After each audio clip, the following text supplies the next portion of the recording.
Hi everyone, today we are going to talk about protection and security. Here is the list of content. The first one is introduction, and we have malware attack, privilege escalation, unauthorized access, data leakage, and the last one is conclusion. We start with introduction. What is protection? Protection is ensure that user and program have appropriate access to system resource, defining what action can be performed and by who. The next one is what is security? Security is safeguard the system from threat and unauthorized access, ensuring the confidentiality, integrity, and availability of data. What is malware attack? Malware attack are any type of malicious software designed to cause harm or damage to a computer, server, client, or computer network, or infrastructure without end user knowledge. So, it is to steal personal, financial, or business information of the people that become the target of the cyber attackers, which can be a specific person, company, or a government. There are many ways for cyber attackers to perform following harmful action, such as service disruption. And it is capable to steal system resources by send spam emails, operate botnets, and run crypto mining software. There are many ways for the cyber attackers to do malware attack, but the thing in common is for them to exploit devices at the user expense and to benefit the hacker. Okay, so how does malware attack impacts the operating system? There are three main types of malware attack vector, which are Trojan horse, virus, and worm. So, Trojan horse, it relies on the user to download and run it on the target. For example, like a game or useful application or an ads as a delivery mechanism for malware. And then there are viruses that can modify other programs and inserting it malicious code to infect other files. Other than that, there are worm. It is different than virus because it can operate on their own without a host computer. It can spread through network, downloaded files, instant message, and shared device. This can cause a variety of problems like overloading systems, stealing information, and corrupting files. What the impact that can be defect by the device user is sudden loss of disk space, unusual slow computer or device speed, and program opening and closing by themselves, and lots more unusual activity from users' devices that can be detected to know that there are malware attack that is happening on their devices. A real-world example of malware attack is CIH virus, or also called Chernobyl, disrupted the operation of any infected system by the data in the flash BIOS. What is flash BIOS? So it is actually the process of updating a computer's basic input and output system by rewriting its firmware, essentially giving it a software update. It is done to fix bugs, add compatibility with new hardware, or improve system performance. Home user had to visit a service center when they got this virus in their computer to get the flash BIOS rewritten in order to restore the machine to working condition. So many computers fell victim to this virus, and the cost to fix it is more than how much it costs to buy a new laptop. So it resulting to them to throw away their laptop instead of fixing them.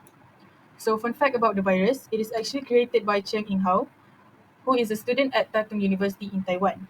It was believed to have infected 60 million computers internationally, resulting in an estimate 1 billion Taiwan dollar, which is like 35 million dollar in US dollar in commercial damages.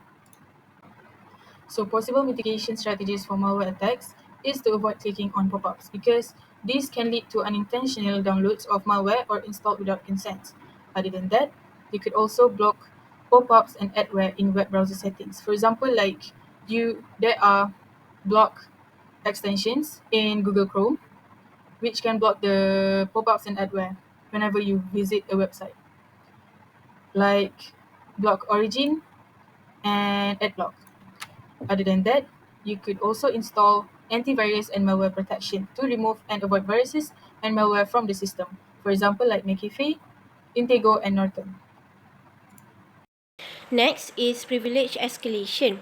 What is privilege escalation? Privilege escalation happen when someone gain access or permission that they are not supposed to have. This means an attacker can do things beyond what their original role or account allow.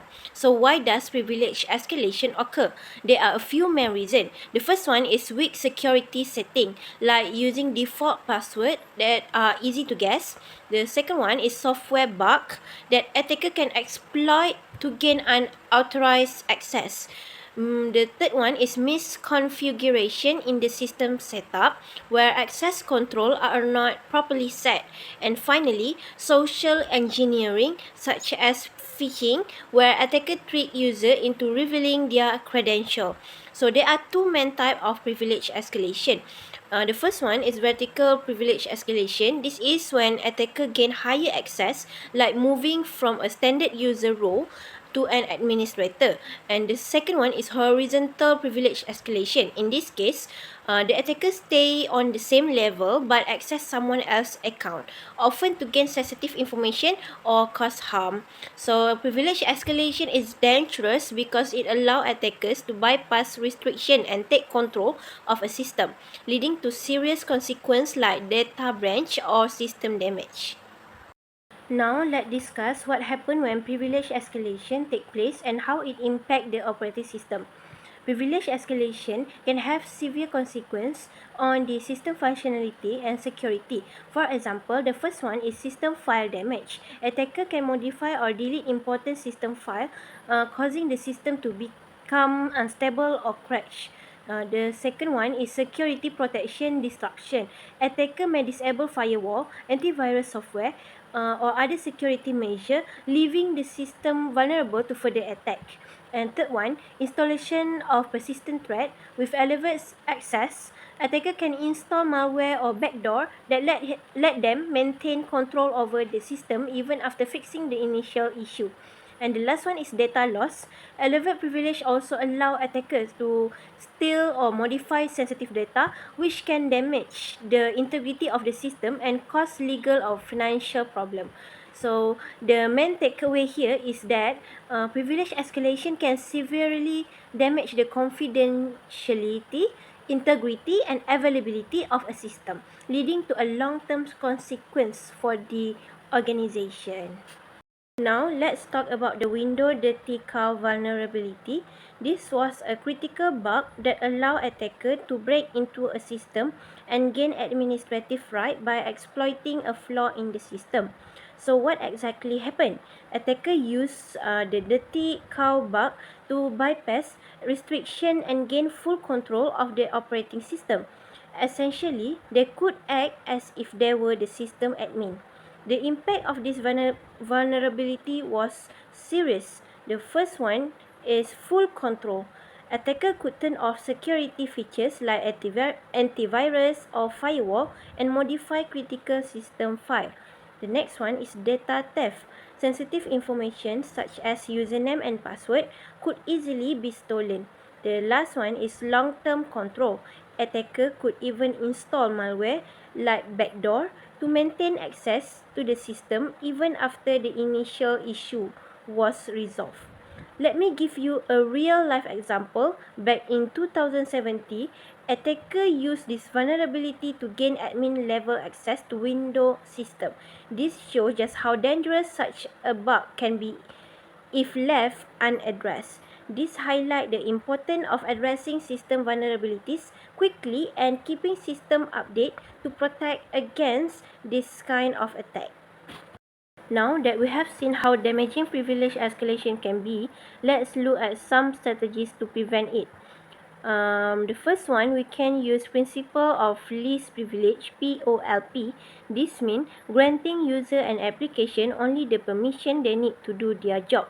This reduces the potential impact if their account is compromised. The second one is regular update and patching. Keep your software and operating system up to date. Patch fix known vulnerabilities and help prevent attack. And the next one is access control and monitoring. Ensure robust access control and continuously monitor log for any unusual activity. The next one is strong authentication. Use multi-factor authentication for privileged account to add an extra layer of security. The next one is secure configuration practice. Harden your system by ensuring it configure with strong security setting. And the last one is user education and awareness. Train user to recognize phishing attempt and avoid risky action that can lead to privilege escalation. By following this best practice, organization can significantly reduce the risk of privilege escalation and protect their system from attackers. So next, for unauthorized access. What is unauthorized access? Unauthorized access is known as an attack that uses a fake identity such as network identity to gain access to personal confidential information through legitimate access identification. If an authorization process is not fully protected, it can be extremely vulnerable to a masquerade attack. What is masquerade attack? Masquerade attack is the most common tactic where the attacker will impersonate the user by stealing valid information or credentials and log in as a user. The most common techniques used, including phishing and keylogging, are used by the attackers.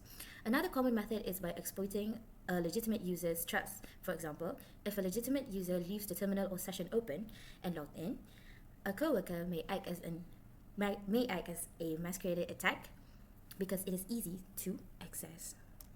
So you guys already know what is unauthorized access. Now I'm going to explain how it is going to impact the operating system.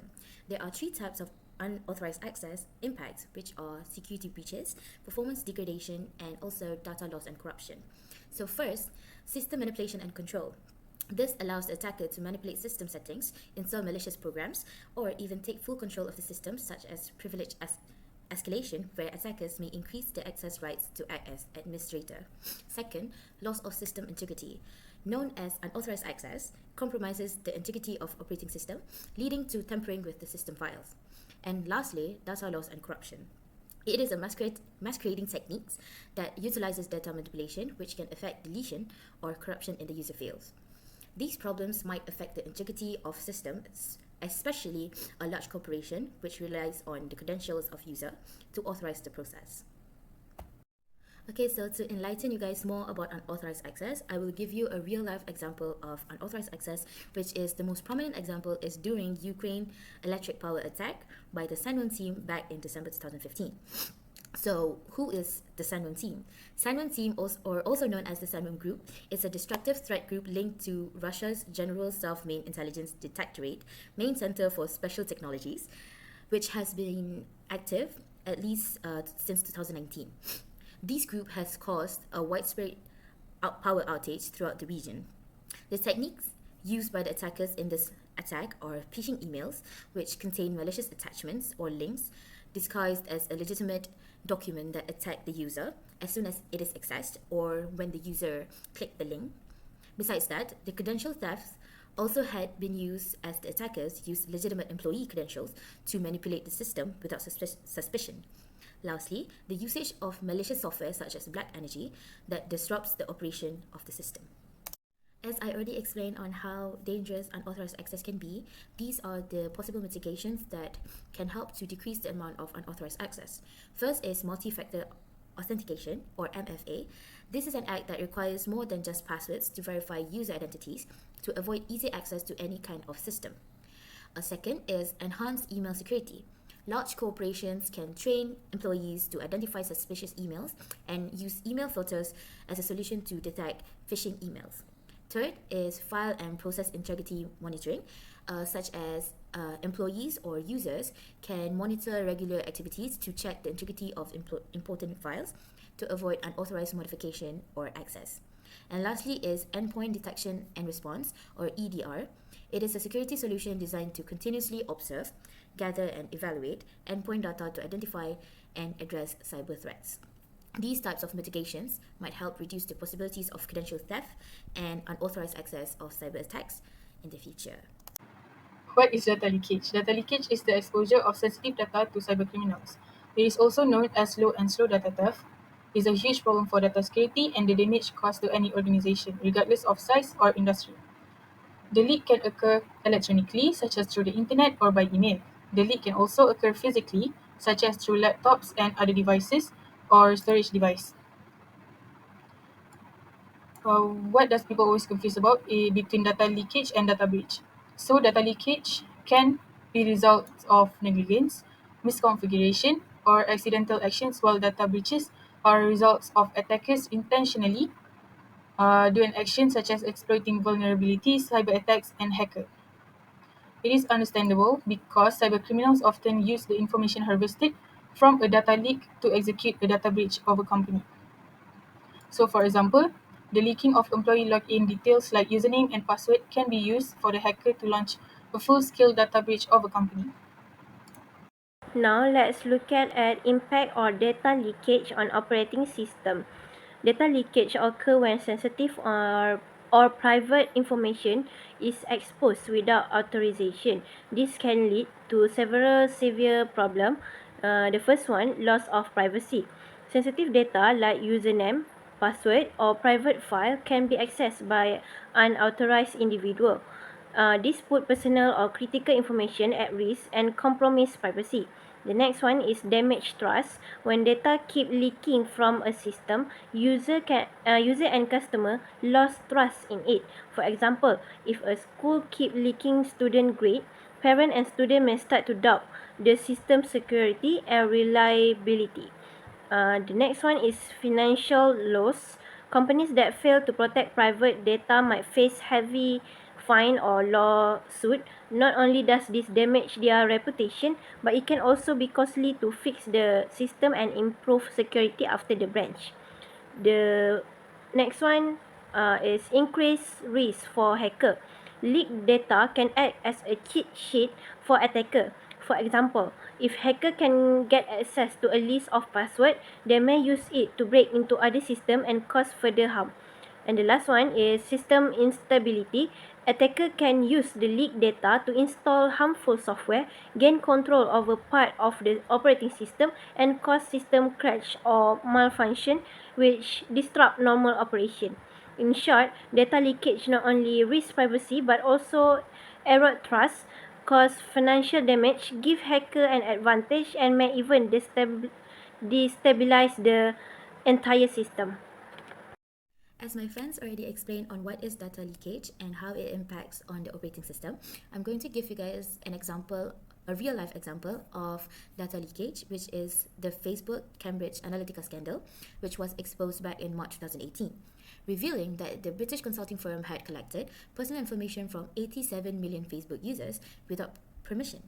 This data was used to create psychological profiles and influence voters' behavior in political campaigns, such as 2016 US presidential election and the Brexit referendum. The data leakage happened through a harmless personality quiz app named This Is Your Digital Life, created by Alexander Kogan. The types of data leaked are username, email address, location, and friends list. These kinds of personal information leak can lead to serious issues such as psychometric profiles of the individuals. The impacts of this issue involves political manipulation and financial loss.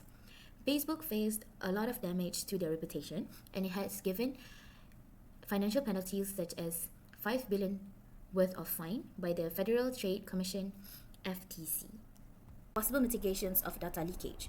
Organizations can implement the following steps or measures to prevent further issues on data leakage. First is data loss prevention, or DLP, which implements tools to detect and monitor the movements of sensitive data across networks. It helps to prevent unauthorized data transfer. Second is role-based access control, RBAC.